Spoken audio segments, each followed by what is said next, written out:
Од почетокот на 1908 година, состојбите во Македонија ги најавиле драматичните промени во османлиската држава. Европските големи сили, реформаторки, покажале дека за нив реформите во Македонија биле само средство за одржување на статус кво, а не за разрешување на македонското прашање. Го толерирале действувањето и на вооруженици, формации на бугари, грци и срби, и со тоа и нивните територијални претензии во Македонија.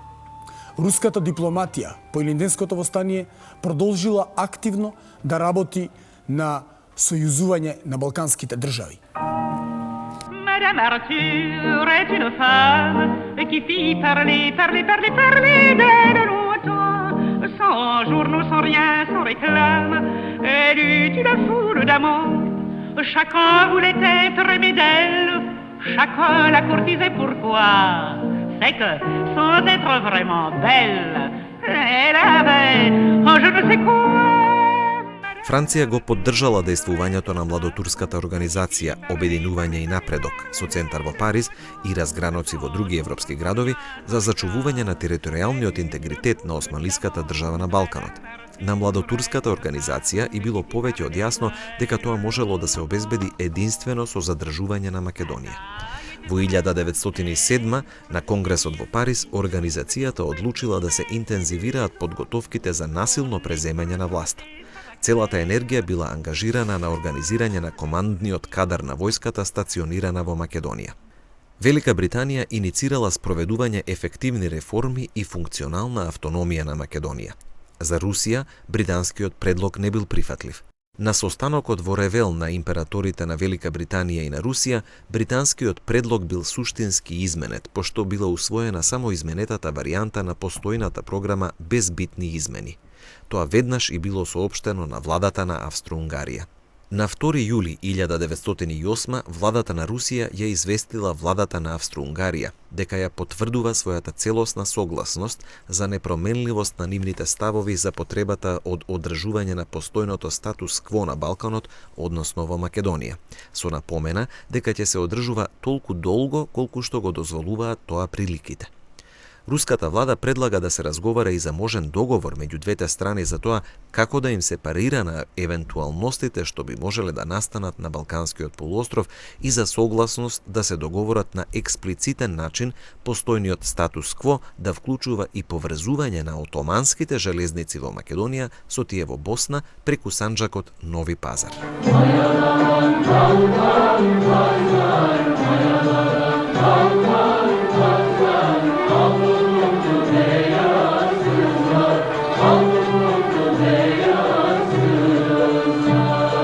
На 24 јули започнала побуната на војската во Македонија, со што бил означен почетокот на младотурскиот воен државен удар за отстранување на апсолутистичкиот режим и за реформирање на државата за обезбедување на територијалната целост.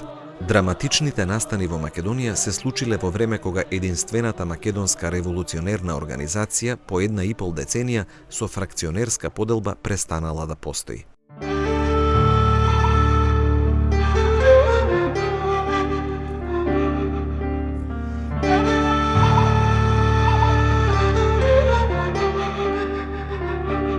Одцепената фракција на почетокот на 1908 свикала Собир. Собирот, одржан од 5 до 15 март 1908 во село Жабокрт, Ќустендилско, се прогласил за втор општ конгрес на ВМРО. Конгресот избрал Централен комитет во состав Петко Пенчев, Ефрем Чучков и Павел Христов и задгранично представништво во состав Христо Матов, Апостол Димитров и Михаил Дорев. Од повидните личности во надворешната организација биле уште доктор Христо Татарчев и Христо Силјанов и бугаринот Пео Јаворов. Конгресот одлучил организацијата да действува од територијата на Бугарија со поддршка на бугарската држава за остварување на ослободување и соединување на Македонија со Бугарија. Таа надворешна организација под присвоено име ВМРО на Бугарија и признала право да го представува и заштитува бугарското население во османлиската држава, следствено и во Македонија. Конгресот и го признава на бугарската држава природното право да се грижи за судбината на своите сонародници во Турција. Бугарија била повикана да го решава македонското прашање како бугарско државно прашање, како прашање на ослободување и обединување на бугарски земји. По младотурскиот државен преврат и објавувањето воведување уставен парламентарен систем, општа амнестија и ослободување на политичките затвореници, организацијата зазела став на исчекување. Набргу потоа, Христо Матов со следбениците се вратил во Македонија, каде со сестрана поддршка на бугарската држава и со активно учество на екзархискиот апарат, формирале легална политичка организација под име Сојуз на бугарските конституциони клубови. Српската четничка организација Српска одбрана се легализирала и продолжила да настапува како српска политичка организација. Се легализирале и грчките вооружени чети, составени од грци, од Грција и од Крит, и се повлекле од Македонија. Македонските револуционери, следбеници на делото на единствената автентична внатрешна револуционерна организација, доследни на определбата за одбрана на самостојноста и независноста, на територијалниот интегритет на организационата територија, односно на Македонија, победата на младотурците ја прифатиле како трајно ослободување од апсолутизмот, почеток на радикални промени и на демократизација на државата, а со тоа и услови за политичко решавање на македонското прашање. Вооружените чети на организацијата се легализирале, свечено пречекувани во македонските градови. Младотурскиот водач Енвер Бег на 29 јули на Народниот собир во Солун побарал од владите на европските големи сили од Македонија да ги повлечат своите цивилни и воени представници за спроведување реформи. Јане Сандански, Христо Чернопеев и другите истакнати револуционери почнале политичка акција за афирмирање на прогласените промени и општо единство. На повикот на Младотурскиот комитет, Сандански пристигнал во Солун на 30 јули свечено пречекан од маса граѓани, македонци, турци, грци и други, како и од водечките личности на комитетот, Енвер Бег, Мустафа Кемал, подоцна Ататурк и други. На 31 јули 1908 објавил манифест со повик за збратимување на народите и националностите во државата. По тој повод и во грчкиот печат пишува дека Сандански и другите македонски револуционери немале врски со Бугарија, биле за помирување и соработка и со елините, искрено се бореле за слободата на Македонија. Лично тој очекувал дека со смената на режимот се ставало крај на мешањето на надворешните фактори во внатрешните работи на државата и на територијалните претензии на балканските држави во Македонија. Во интервју дадено на Бранислав Нушич, објавено во белградскиот весник Политика на 3 август, изјавил дека во Македонија и на Србија и на Бугарија главната цел не им беше слободата на овој народ, туку проширување на нивните држави. По овие настани, тие ќе си останат таму каде што се, а ние тука ќе ја градиме нашата татковина. Во Бугарија не смеам да одам, но и не ми треба. Тука е мојата татковина.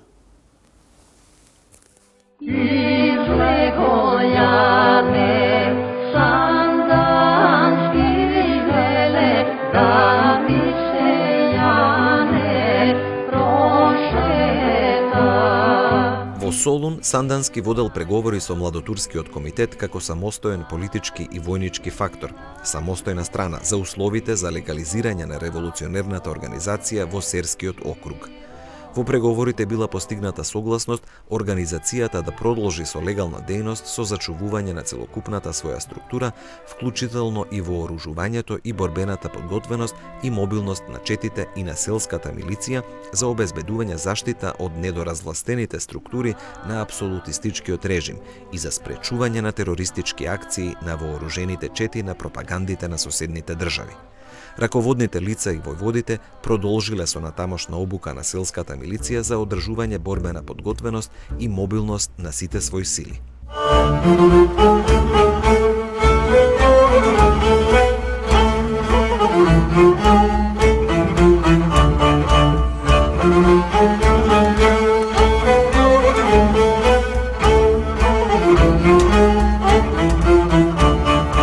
Младотурскиот комитет на тоа гледал само како на краткотрајна привремена состојба за да се избегне оружен конфликт во критичниот момент по преземањето на власта.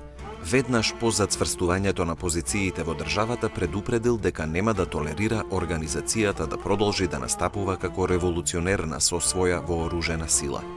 Печатот пишувал за обезбедена слобода и еднаквост за сите во отоманската држава и повикувал натаму да не се толерира постоењето на револуционерната организација. По дадената поддршка на младотурците во очекување да се случат револуционерни промени во економскиот систем и во политичкото уредување, во тие рамки и во статусот на Македонија и на другите провинции во државата, македонските револуционери немале друг избор освен да ја распуштат воената организација, четите и селската милиција и да се организираат за политичко дејствување. Започнале активностите за обединување на сили на автентичната македонска револуционерна организација во единствена политичка организација. Во Солун на 21 август 1908 се одржала конференција на представници на трите окрузи на внатрешната револуционерна организација – Солунскиот, Серскиот и Струмичкиот округ. Учествувале Јане Сандански, Пере Тошев, Димитар Влахов, Христо Чернопеев, Димитар Мирчев, Димо Хаджидимов, Христо Јанков и други.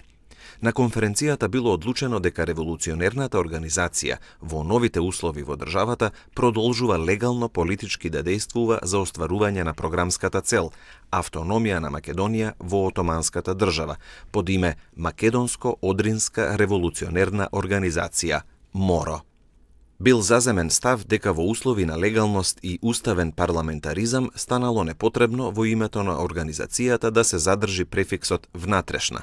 Конференцијата усвоила нацрт на програмата на организацијата и декларација за политичко дејствување.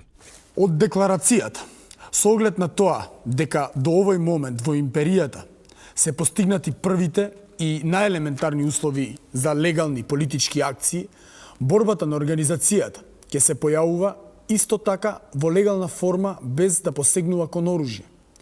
Но за да не се смисли дека организацијата со тој акт сосема го менува својот карактер на вооружена сила, изјавува дека оружјето не е положено и дека во секој момент е готова да го земе во рака и да ја продолжи борбата во соодветните илегални форми. На парламентарните избори за пратеник од Солунскиот округ бил избран членот на раководството на МОРО Димитар Влахов. За пратеници биле избрани уште Панчо Дорев од Битолскиот, Тодор Павлов од Скопскиот и Христо Далчев од Серскиот округ. Продолжиле подготовките за организационо изградување на легалната политичка организација. Раководството на Солунскиот окружен комитет било ополномоштено да организира одржување на општ конгрес за обединување на внатрешните сили од цела Македонија во единствена независна политичка организација.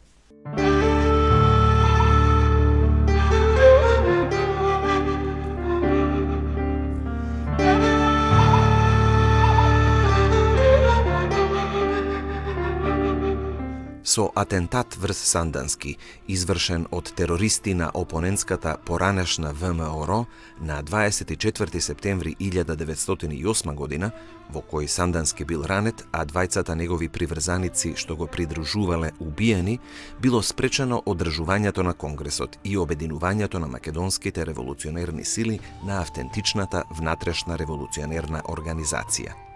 Во јануари 1909 започнале подготовки за организирање на политичка партија. Активностите за формирање на организациони јадра во внатрешноста на Македонија биле запрени со новите драматични случувања во државата. Имено во април 1909 во Цариград бил извршен преврат за отстранување на младотурците од власта.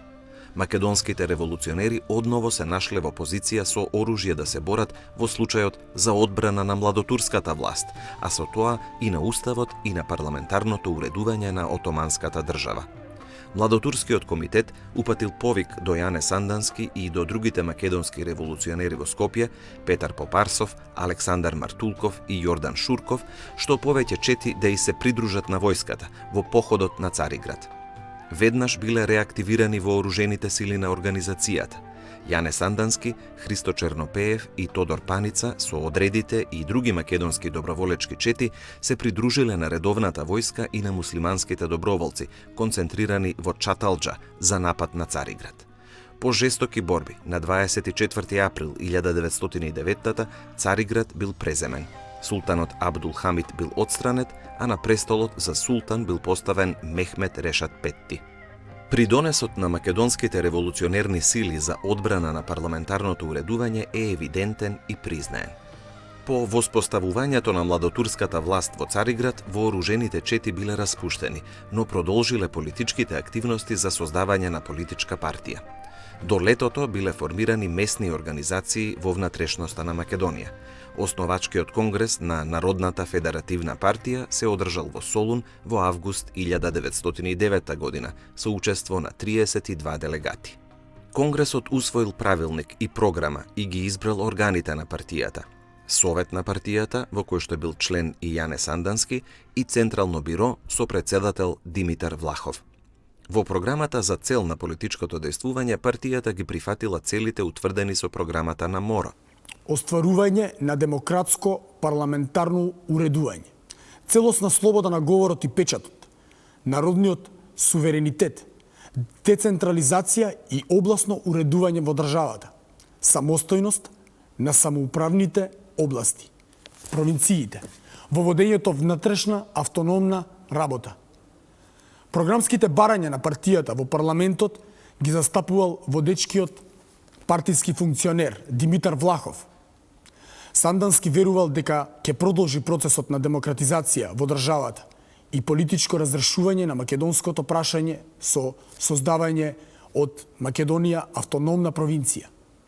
Сандански, во изјава на рускиот новинар Василий Водовазов, дописник од Софија: ние треба да работиме како граѓани на Конституционата Отоманска империја во нејзините граници, откажувајќи се од политичка стремеж за одделување на Македонија, да создадеме автономна провинција во рамките на империјата.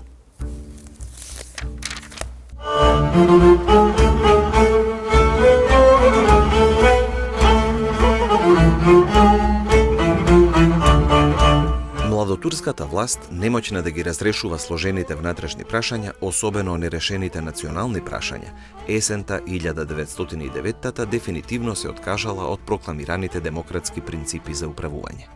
Се определила со рестриктивно законодавство и со насилна отоманизација да ја брани и одбрани територијалната целост на државата. Во јули, август и септември 1909 биле донесени закони за печатот, за штрајковите, за здруженијата и за четите во румелиските вилаети. Последниот закон се однесувал на одржувањето на безбедноста во Македонија. Со законот за печат била воведена најстрога цензура на политичкиот печат. Со законот за здруженијата се забранувало постоење на национални политички здруженија, организации и партии. Под ударот на законот, дејствувањето го запрел и Сојузот на бугарските конституциони клубови, кој се самораспуштил. По донесувањето на законот за разоружување на населението, а во декември 1909 и на посебен акт за поништување на општата амнестија за гонење на македонските револуционери, војводи и комити, во Македонија бил воведен режим на вонредна состојба. Во 1910 бил донесен и посебен закон со кој се ограничувале собирите. Народната федеративна партија била немоќна со политичко дејствување да влијае на запирањето на влошувањето на состојбите, а уште помалку да ги остварува поставените програмски цели. Во раководството дошло до поделби на две фракции, едната социјалдемократска, предводена од Димитар Влахов, а другата граѓанска, предводена од Јане Сандански. Се разидувале за клучните прашања, тактиката за политичко дејствување и ставот спрема владеачката младотурска партија. Принципиелните, а особено идеолошките разлики довеле и до лична нетрпеливост меѓу Влахов и Сандански. Сандански бил маргинализиран од мнозинството во Централното биро, предводено од Влахов. Внатрешните поделби се прошириле. Во јануари 1910 Христо Чернопеев со своите следбеници ја напуштил партијата и преминал во илегалство, а потоа заминал за Бугарија. Кризата во НФП кулминирала со одлуката на Централното биро за исклучување на Сандански од партијата. Сандански и неговите следбеници ја напуштиле партијата. Санданистите ја оспориле легитимноста на раководството на НФП. Раководството пак, предводено од Влахов, не успеало во обидот за организирање и одржување на вонреден партиски конгрес. Пролетта 1910 санданистите од НФП одржале конгрес. Им се придружил и Христо Татарчев. Учествувале 29 делегати од Солун, Серес, Драма, Мелник, Разлог, Неврокоп, Горна Џумеја и од Тиквеш. На конгресот било обвинето тогашното Централно биро дека ги изневерило програмските барања и со својата политика го доведувало во прашање и опстанокот на партијата. Младотурската власт била обвината за спроведуваната политика во Македонија, а особено за населувањето на муслиманите мухаџири и за законот за четите. Со таа своја политика, владата го присилувала населението да се вооружува, да се фати за оружје и да формира чети. Конгресот ги осудил и црковните институции во Македонија, Бугарската екзархија и Грчката цариградска патриаршија за асимилирање на македонското население под нивна црковна власт. Конгресот го разрешил Централното биро и избрал ново во состав доктор Христо Татарчев, Александар Бујнов, Димитар Мирасчиев, Таско Спасов Серски и Чудомир Кантарџиев под председателство на Татарчев. Конгресот ги прифатил без измени програмата и правилникот на партијата. Расцепот бил целосен и траен. Раководството, предводено од Димитар Влахов, по неуспехот да организира втор редовен конгрес за консолидирање на својата позиција, летото 1910-та ја запрело активноста. Влахов преминал во Солунската социјалистичка федерација и како експонирана личност продолжил со политичка активност. Раководството на НФП продолжило со осуда на теророт и на насилствата над македонското население при спроведувањето на акциите за одземање на оружјето. На почетокот на септември 1910-та Централното биро издало мемоар за ситуацијата во Македонија. После тоа, други акции не се посведочени. Младотурскиот режим го оневозможил на тамошното политичко дејствување на НФП. Сандански ја напуштил македонската јавна политичка сцена. Со своите следбеници се повлекол во Серскиот округ. Оттаму со загриженост ги следал внатрешните случувања и надворешната политичка ситуација. По законската забрана на политички партии под друго национално име, група македонски граѓански интелектуалци на иницијатива на пратеникот Тодор Павлов во 1911 година основала Отоманска партија. Основачкиот состанок се одржал кон средината на јуни 1911 во Битола. За цел на политичкото дејствување објавиле зачувување на територијалната неделивост на Отоманската држава, а со тоа и на целоста на Македонија. Основачи биле Павлов, Рбев, Робев, Бомболов, Кецкаров, Развигоров, Ризов, Чочков, Бадев и други. Во услови на крајно влошена внатрешна состојба во Македонија, партијата, ориентирана кон ограничена социјална база, не била прифатена. Не создала потребна организациона структура за активна политичка дејност, па набргу по основањето престанала да постои. Со зголемувањето на опасноста од војна, младотурскиот режим продолжувал во собирање на оружјето од населението во Македонија со крајна жестокост. Покажал на дело дека слободарските и демократски пароли биле средство за добивање на сојузници само за отстранување на султанскиот апсолутизам и одбрана на територијалната целост на државата, но не и нејзино реформирање, реално демократизирање, промена на третманот и статусот на провинциите, а во прв ред на Македонија со децентрализација и федерализација. За разбивање на компактноста на македонското население, младотурскиот режим за сето тоа време во Македонија населувал колонисти мухаџири, муслимански преселници од Босна и Херцеговина, по анексијата од Австро-Унгарија во 1908. Македонското население, тероризирано и ограбувано, било присилувано да бега од своите домови. Војводите Христо Чернопеев, Апостол Петков и други се присоединиле кон тукушто активираната од Бугарија внатрешна македонско-одринска револуционерна организација под водство на Тодор Александров да подготви ситуација за предизвикување војна.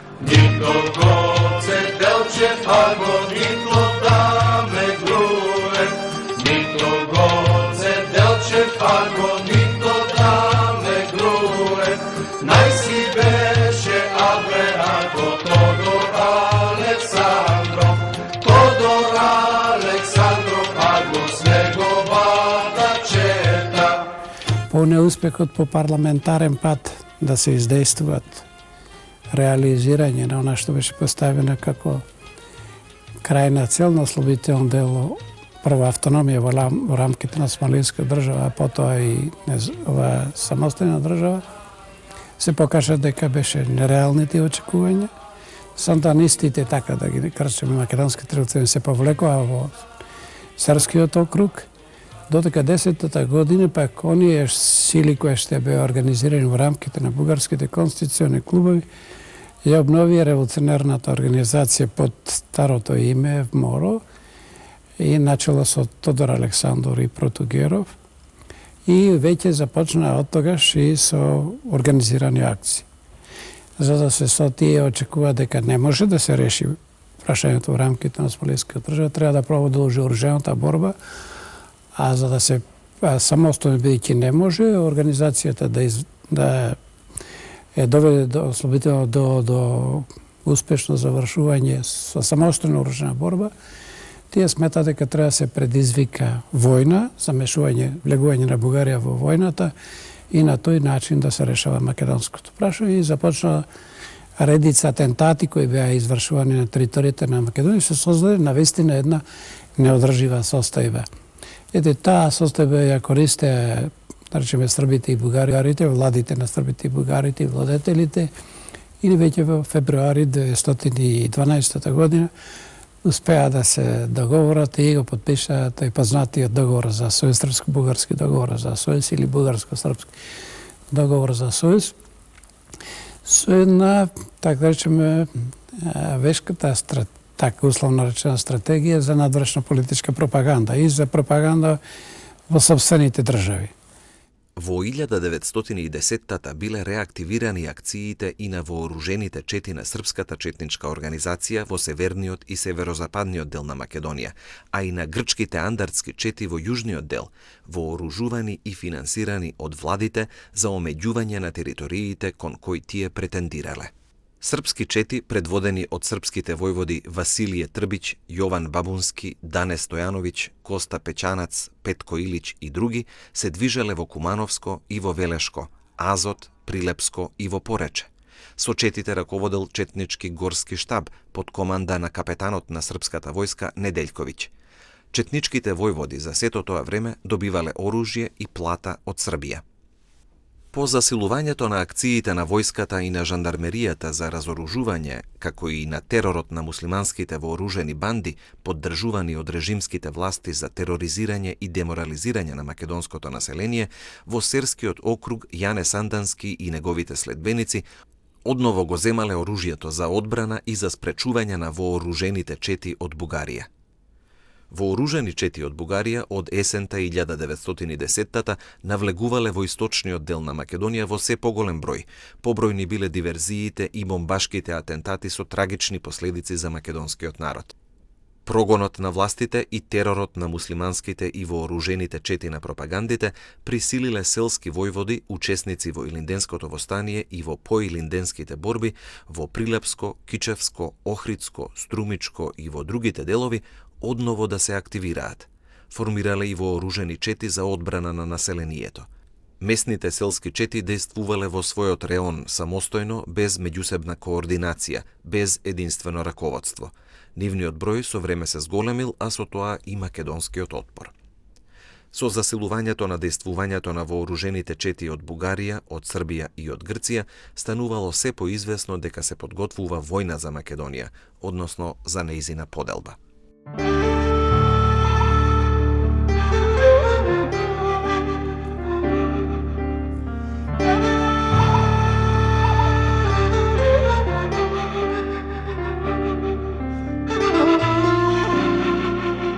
март 1911-та, пратеникот од Битола Панче Дорев му предал на председателот на Отоманскиот парламент интерпелација со барање за преземање ефикасни мерки за спречување на влегувањето на вооружените чети на ВМРО на Тодор Александров од Бугарија, од кој страдало населението во многу села.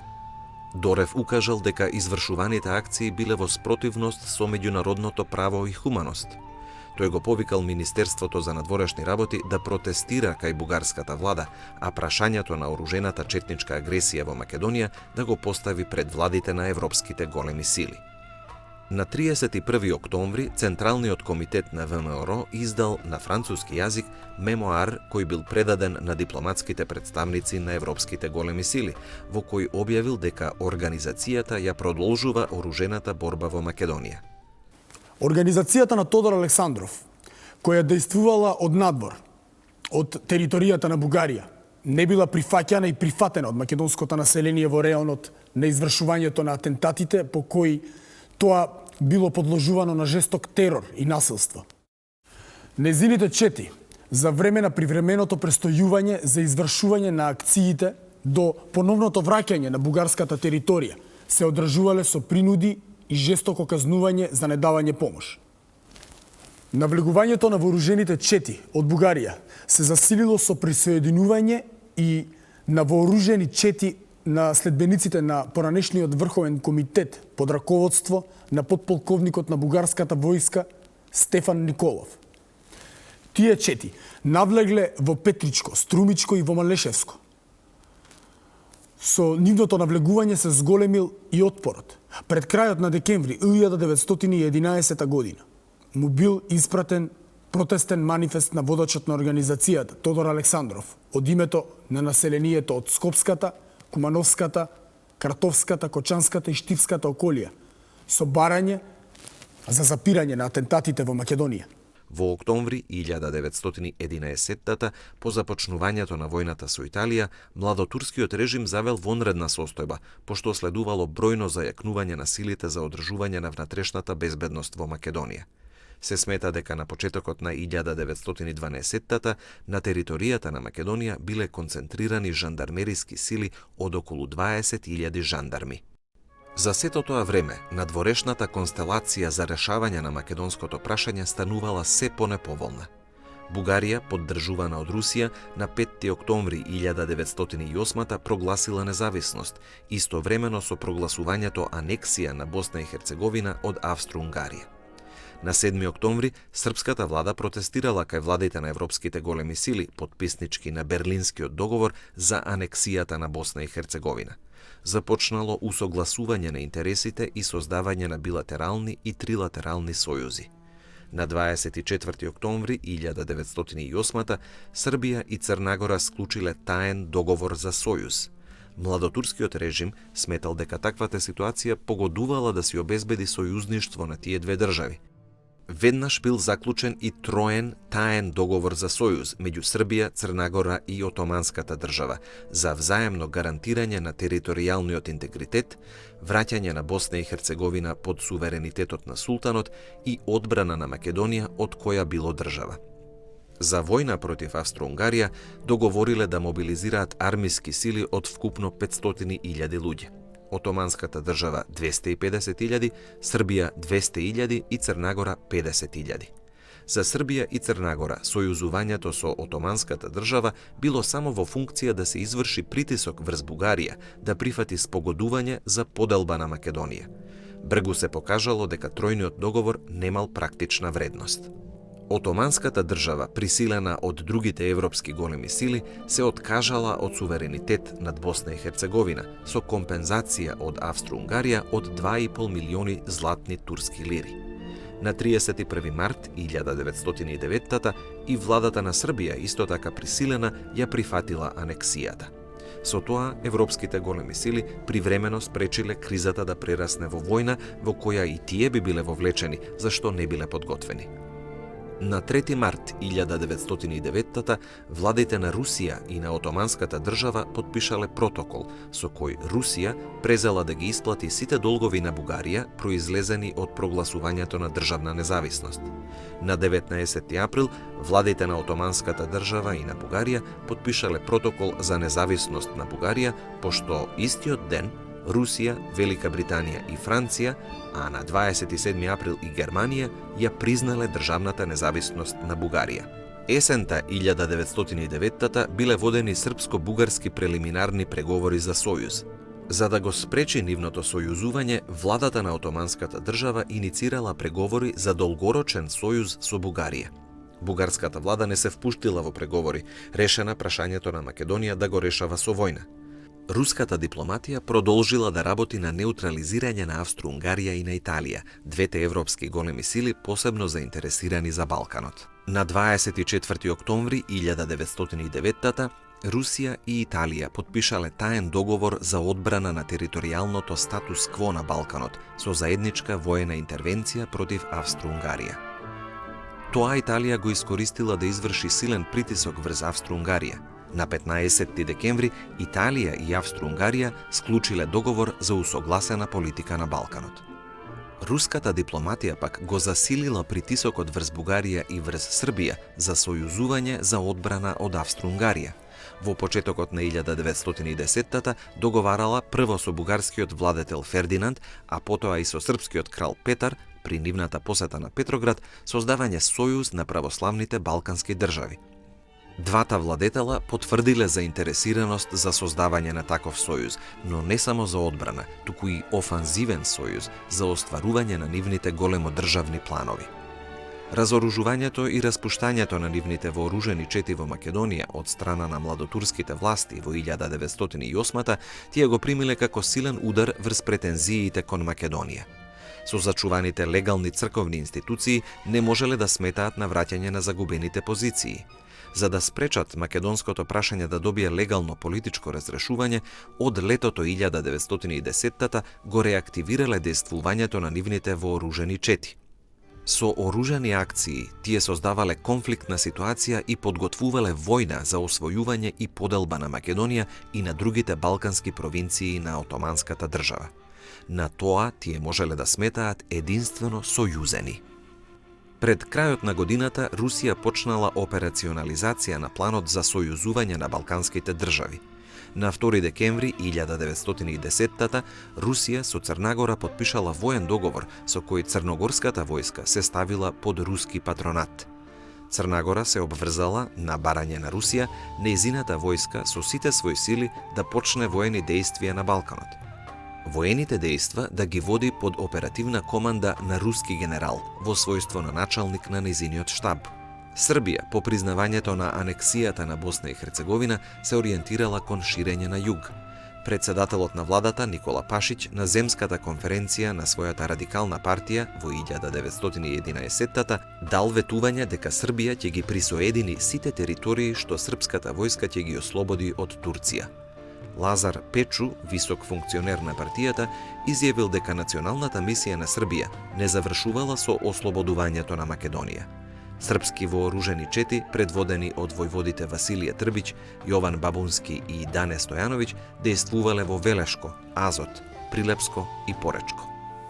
На 20 септември 1911 година во Белград српскиот министер за надворешни работи доктор Милован Миловановиќ и бугарскиот дипломат Димитар Ризов во својство на специјален пратеник воделе прелиминарни српско-бугарски преговори за создавање воен сојуз и поделба на Македонија.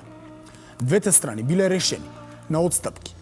Поделбата на Македонија ја договориле министерот Миловановиќ и председателот на бугарската влада Иван Гешов на 28 септември на средба во воз од Белград до Лаполо. Тогаш била постигната целосна согласност. Предстоело во почетокот на 1912 година составување на клаузулите и заклучување на договорот за сојуз.